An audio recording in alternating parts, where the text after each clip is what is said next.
الشيطان الرجيم بسم الله الرحمن الرحيم وإذا قيل لهم آمنوا بما أنزل الله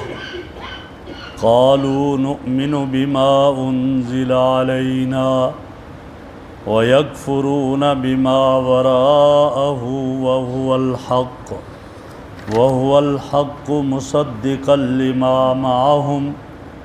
قل فلم تقتلون أنبياء الله من قبل إن كنتم مؤمنين وإذا قيل لهم آمنوا، اور جب ان یہود سے کہا جاتا ہے ایمان لاؤ بما انزل اللہ، اس پر جو اللہ نے اتارا ہے، قالو تو جواب میں کہتے ہیں نؤمن بما انزل علینا، ہم ایمان رکھتے ہیں اس پر جو ہمارے اوپر اتارا گیا، ویکفرون بما وراءہ، اور جو اس کے علاوہ ہے ہم اس کا انکار کرتے ہیں، وہو الحق، حالانکہ یہ قرآن جو اتارا گیا یہ حق ہے، مصدقا لما معہم،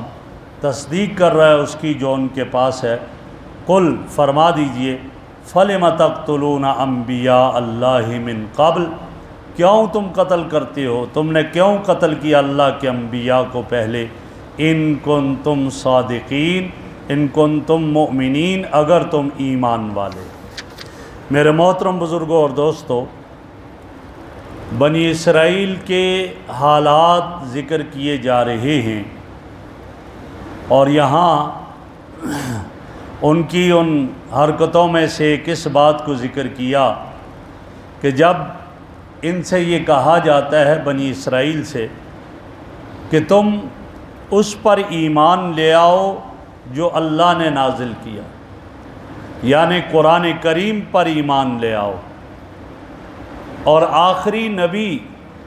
جو تشریف لانے والے ہیں اور جو تشریف لائیں گے ان پر ایمان لے آؤ، اور اس کا انہیں کہا جا رہا ہے کہ تمہارے علم میں ہے اور تم جانتے ہو کہ آخر میں امام الانبیاء حضرت محمد الرسول اللہ صلی اللہ علیہ وسلم تشریف لائیں گے، اور یہ وہی پیغمبر ہیں کہ جنہوں نے آنا ہے، اور تم اس بات کو بھی جانتے ہو کہ ان پر اللہ رب العزت کا کلام نازل ہوگا، لہٰذا جب تم ان تمام نشانیوں کو اپنی کتابوں میں پڑھ چکے، تورات میں، زبور میں، انجیل میں پڑھ چکے، اور تم ان سے واقف ہو، تو اب تمہیں پھر اس کتاب پر ایمان لانا چاہیے، اس جو اترے گی یہ کتاب۔ تو جواب میں وہ کیا کہتے ہیں، قالوا نؤمن بما انزل علینا، ہم تو اس پر ایمان رکھتے ہیں جو ہمارے اوپر اتارا، جو موسیٰ کو دے دیا گیا، جو تورات ہے، ہم تو تورات پر ایمان لانے کے پابند ہیں۔ اور آگے کہتے ہیں وَيَكْفُرُونَ بِمَا وَرَاءَهُ، اور اس کے علاوہ، تورات کے علاوہ جو ہے وہ اس کا انکار کرتے، یعنی وہ کہتے کہ تورات کے علاوہ کسی اور چیز پر ایمان لانے کا اللہ نے ہمیں پابند نہیں کیا، لہذا ہمارے ذمہ نہیں، ہمیں ایک ہی حکم ہے کہ بس تم تورات پر ایمان لے آؤ، اور ہم اس پر ایمان لا چکے ہیں۔ یہ وہ کہنے لگے جواب میں جب کہا گیا قرآن پر ایمان لاؤ، تو اس وقت اللہ نے ان کے جوابات دیے، ایک جواب تحقیقی جواب دیا اور ایک جواب الزامی جواب دیا۔ تحقیقی جواب کیا دیا؟ فرمایا وَهُوَ الْحَقُّ مُصَدِّقًا لِمَا مَعَهُمْ، فرمایا کہ بات سنو، یہ قرآن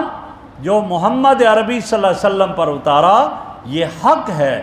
اور یہ سچ ہے، اور مصدقا لما معہم، اور یہ اس کی تصدیق کر رہا ہے جو پہلی کتابوں میں، جو تورات میں، جو زبور میں، جو انجیل میں، ان سب کی یہ تائید کر رہا ہے۔ جب ان سب کی تائید کر رہا ہے اور یہ قرآن حق ہے، اور اس قرآن میں جتنے مسائل ہیں سارے کے سارے حق پر مبنی ہیں، تو کیا حق پر ایمان لانا ان کے فریضے میں داخل نہیں؟ تمہیں تو کہا ہے ایمان لاؤ، حق پر ایمان لاؤ جو حق ہے، جب تمہارے فریضے میں یہ شامل ہے حق پر ایمان لانا تو قرآن کریم حق ہے، اس پر ایمان لے کر آؤ۔ اور اس کے ساتھ یہ کہ کہ یہ قرآن مصدق لما معہم، ان سے پہلے جتنی کتابیں گزری، تورات، زبور اور انجیل، ان سب کی تصدیق کرتا ہے۔ گویا یہ قرآن مصدق ہے، تصدیق کرنے والا، اور پہلی کتابیں مصدق ہیں جن کی تصدیق کر دی گئی ہے۔ جب یہ ہے تو ان کتابوں میں، جب ان کتابوں میں تورات میں دیکھو، زبور اور انجیل میں دیکھو، وہاں جو عقائد بیان کیے گئے ہیں وہ صحیح ہیں، اور قرآن کریم کو ماننا بھی ان میں آیا اور قرآن کو تسلیم کرنا بھی آیا ہے۔ جب ان میں یہ ساری باتیں صحیح ہیں تو پھر تمہیں چاہیے کہ تم قرآن کریم کو مانو اور قرآن کو تسلیم کرو۔ کیوں؟ اگر تم قرآن کا انکار کرو گے، یہ تو ان کتابوں کی تصدیق کرتا ہے، جب ان کتابوں کی تصدیق کرتا ہے تو پھر تم دعوے میں جھوٹے ہو۔ اس لیے جھوٹے ہو کہ جن کی قرآن تصدیق کرتا ہے کہتے ہیں ہم ان کو تو مانتے ہیں، ان کے ماننے کے پابند ہیں، اور ان میں تو یہ آ گیا عقائد اور ساری چیزیں جو قرآن بیان کر رہا ہے وہ سارا ان میں پہلے موجود ہے۔ جب ان میں موجود ہے تو جب تم مصدق، تصدیق کرنے والے پر ایمان نہیں رکھتے ہو تو جو مصدق، جن کی تصدیق کی گئی، گویا ان پر بھی تمہارا ایمان نہیں ہے۔ لہذا تصدیق کرنے والے کا انکار کر رہے ہو تو جن کی تصدیق کی گئی ہے ان کا بھی گویا تم انکار کر رہے ہو۔ تو قرآن کا انکار، تورات، زبور اور انجیل کا انکار ہے۔ پھر تمہارا یہ دعویٰ کیسا ہے کہ ہمارا ایمان تورات پر، ہمیں قرآن پر ایمان لانے سے روکتا ہے؟ یہ کیسا تمہارا ایمان ہے؟ حالانکہ تورات اور زبور اور انجیل میں وہی عقائد ہیں جو قرآن میں ہیں۔ ہاں، اگر قرآن ان کے خلاف تمہیں کسی بات کا کہتا، قرآن میں عقائد تورات اور زبور انجیل کے عقائد کے خلاف ہوتے، پھر تم یہ بات کہنے میں حق بجانب تھے کہ جی ہماری کتاب میں اور عقائد ہیں یا اور عقائد ہیں، جبکہ عقائد سب ایک ہی ہیں۔ تو لہٰذا اس طرح یہ تمہارا دعویٰ غلط ہے۔ اور جب ایسی بات ہے تو پھر کہا گیا، الزامی جواب دیتے ہوئے کہا تم کہتے ہو ہم تورات پر ایمان لائے ہیں، تو پھر یہ بتاؤ کہ تم کیسا تمہارا ایمان ہے تورات پر؟ تورات میں آیا انبیاء علیہ السلام کو قتل کرنا ناحق ہے، ناجائز ہے، حرام ہے، گناہ ہے۔ جب تورات میں یہ ہے اور پھر تم نے انبیاء کو قتل کیا، فَلِمَ تَقْتُلُونَ انبیاء اللہ۔ جب تم کہتے ہو ہمارا ایمان ہے تورات پر تو تم اس دعوے میں جھوٹے ہو۔ کیوں؟ اگر تمہارا ایمان ہے تو پھر فَلِمَ تَقْتُلُونَ انبیاء اللہ من قبل، پہلے تم نے کیوں انبیاء کو قتل کیا؟ جب تم نے انبیاء کو قتل کیا تو تم تورات کے حکم کو تم نے نہیں مانا، لہذا تمہارا ایمان تورات پر نہیں ہے، تم جھوٹ بولتے ہو۔ ان کنتم مومنین، اگر ایمان والے ہو تو یہ بتاؤ۔ اور یہ نبی اکرم صلی اللہ علیہ وسلم کے زمانے کے یہودیوں سے کہا جا رہا ہے، حالانکہ انہوں نے تو قتل نہیں کیا تھا، لیکن مقصد یہ تھا کہ تمہارے آباء و اجداد کے یہ کرتوت ہیں، انہوں نے انبیاء کو قتل کیا، اب تم ان کو حق پر سمجھتے ہو، صحیح سمجھتے ہو، لہٰذا تم بھی اس میں شامل ہو، ورنہ تم ان سے برات کا اعلان کرو، تم کہو کہ نہیں انہوں نے کیا، ہمارا یہ طریقہ نہیں ہے، پھر بات آئے گی۔ لیکن تم کہتے ہو ہمارے آباء و اجداد نے ٹھیک کیا، لہٰذا گناہ پر راضی ہونا بھی گناہ ہوا کرتا ہے، لہٰذا تم بھی اس میں شامل ہو جاؤ گے۔ ایک جواب یہ ہے الزامی جواب کی۔ دوسرا فرمایا وَلَقَدْ جَاءَكُم مُوسَىٰ بِالْبَيِّنَاتِ، کہا کہ تم کہتے ہو کہ ہم موسیٰ کی بات مانتے ہیں، تو اللہ جواب میں فرماتے ہیں کہ میں نے تو موسیٰ کو دلائل دیے تھے، معجزات دیے تھے، عصا چھوڑتے تھے جو ہے وہ اژدہا بن جاتا تھا، ہاتھ بغل میں ڈالتے نکالتے تو وہ گویا کہ چمکنے لگ جاتا، فرعون کو غرق کیا اور ان کے لیے دریا نے راستہ چھوڑ دیا موسیٰ اور بنی اسرائیل کے لیے، یہ سب کچھ ہوا، تم نے یہ علامتیں دیکھی، تم یہ نشانیاں دیکھی، پھر کیا ہوا؟ ثم اتخذتم العجل من بعدی، تم نے بچھڑا پکڑ لیا۔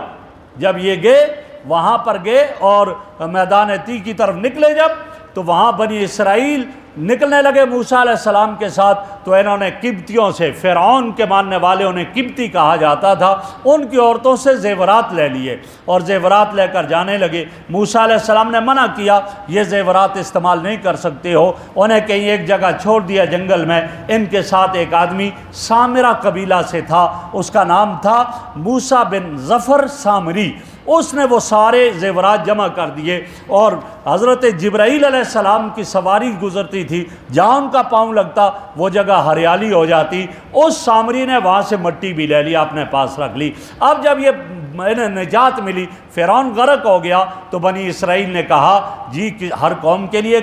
آئین ہونا چاہیے، قانون ہونا چاہیے، اس پر چلیں۔ پہلے ہم فرعون کے غلام تھے، ان کے آئین پر چلتے تھے، اب ہم آزاد قوم ہیں، ہمیں کوئی آئین ملنا چاہیے۔ تو حضرت موسیٰ علیہ السلام کوہ طور پر گئے۔ جب کوہ طور پر گئے، پیچھے سامری نے ان زیورات کو پگھلا کر ان کا بچھڑا بنا دیا، اور بچھڑا بنایا اور وہ مٹی اس کے منہ میں ڈال دی تو آواز نکالنے لگا۔ جب بچھڑا آواز نکالنے لگا، سامری کہنے لگا جی موسیٰ کو دیر ہوگی، وہ ادھر رہا، خدا تو یہ ہے، اس کے اندر جو بول رہا ہے یہ خدا ہے۔ اب لوگ اس کی پوجا کرنے لگے، اس کے سجدے کرنے لگے، عبادت کرنے لگے۔ کچھ نے تو نہیں کیا تھا، لہٰذا موسیٰ علیہ السلام جب کوہ طور سے واپس آئے، بھئی یہ تم نے کیا کر دیا؟ اب اللہ یہاں یہ بتانا چاہ رہے ہیں کہ موسیٰ نے تو بچھڑے کی عبادت سے منع کیا، موسیٰ نے تو تمہیں زیورات سے منع کیا، پھر بھی تم نے ان کو